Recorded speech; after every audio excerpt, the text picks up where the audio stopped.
అందరికీ నమస్కారం. Welcome to Aadan TV. నేను రాధావాసం శెట్టి. ముందుగా మహిళా మనులందరికీ ప్రపంచ మహిళా దినోత్సవ శుభాకాంక్షలు. నిన్న ఒక ఇంటర్వ్యూ చూసా మా ఆదాన్ టీవీలో. చిరంజీవి గారు మాట్లాడుతూ బంధాల గురించి ఒక బరువైన మాట చెప్పారు. అంటే నవేడేస్లో ఇప్పుడున్న ప్రజెంట్ సినారియోలో న్యూక్లియర్ ఫ్యామిలీ ఎక్కువైపోయింది. మనము మన పిల్లలు మనము చాలు, ఇంకెవరు అక్కర్లేదు అన్నట్టుగా ఉంటుంది. ఒక స్థాయిలో అది మరీ ఎక్కువ ఉంటుందని అనుకుంటారు అంతా. కానీ మెగాస్టార్ చిరంజీవి గారు ఆ ఫ్యామిలీ, ఆ బాండింగ్, అంటే బంధాలు అనేవి మనం సంపాదించే ఆస్తి కాదు, ఎప్పుడు పడితే అప్పుడు సంపాదించడానికి. ఇదే రక్త సంబంధం. బంధాలు బాంధవ్యాలు అన్నది ఎనలేని ఆస్తి పాస్తులు. సో ఎలాగైతే డబ్బు ఎంత సంక్రమించింది, ఎన్ని ఆస్తులు వచ్చాయి ఫిజికల్గా అనే దాని మీద కంటే కూడా ఇవి ఆస్తిగా తీసుకుంటూ దీన్ని విలువ ఎరిగి గుర్తెరిగి దాని ప్రభావం తెలుసుకుని అది కనుక మనం ఇచ్చిపుచ్చుకుంటే ఫ్యామిలీలో, అంటే దాన్ని మించినటువంటి గొప్ప సంపద ఇంకోటి. అన్నయ్య, హ్యాట్స్ ఆఫ్ మీకు. ఎందుకంటే ఈ రోజులన్నీ ఎలా అయిపోయినాయో మీరు కళ్ళారా చూస్తున్నారు.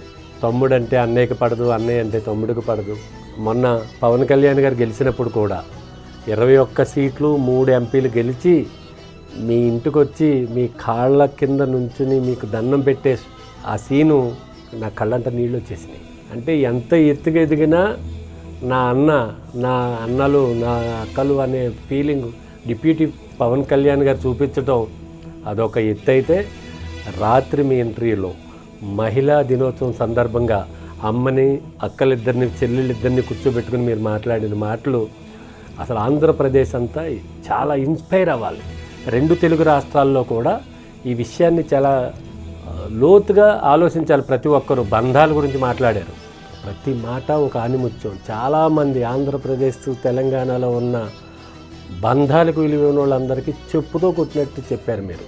ఓ పండగ వస్తే చెల్లాయిలు అందరూ వచ్చేసి మీ ఇంటిల్ల పాది కుటుంబం అంతా ఎంత ఆనందంగా, ఆ ఆనందాన్ని మాకు పంచటం మీ అభిమానిగా నేను పులకించిపోతూ ఉంటాను. ఈ ఒక్క సందర్భమే కాదన్నయ్య, చాలా విషయాల్లో మిమ్మల్ని చూసి చాలా నేర్చుకోవాలి. చాలామందికి మీరు ఐకాన్, మెగాస్టార్ అంటే ఇది. థ్యాంక్ యూ అన్నయ్య.